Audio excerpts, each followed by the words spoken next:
السلام علیکم۔ آج کی اس ویڈیو میں آپ کو بتائیں گے 7 باتیں جو آپ کی زندگی خراب کر سکتی ہیں۔ نمبر 1، اس بات سے پریشان نہ ہوں کہ لوگ آپ کے بارے میں کیا سوچتے ہیں۔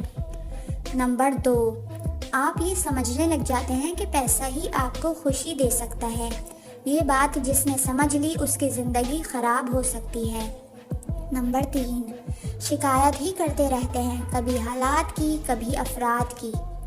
نمبر 4، غلط ساتھی کے ساتھ گزارا کرنے لگتے ہیں جس کی سوچ آپ سے نہیں ملتی۔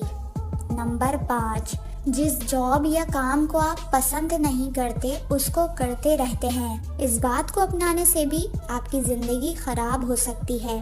نمبر 6، دوسروں سے اپنا مقابلہ اور موازنہ کرنے لگتے ہیں۔ نمبر 7، جب آپ خواب نہیں دیکھتے اور ان خوابوں کا پیچھا نہیں کرتے، اس بات سے بھی آپ کی زندگی خراب ہو سکتی ہے۔ یہ وہ 7 باتیں ہیں جو آپ کی زندگی خراب کرنے کی اہم اسباب ہیں۔ امید کرتی ہوں آپ کو یہ ویڈیو پسند آئی ہوگی۔ ویڈیو پسند آئی ہو تو ویڈیو کو لائک اور میرے چینل کو سبسکرائب کر کے بیل نوٹیفیکیشن ضرور آن کر لیں۔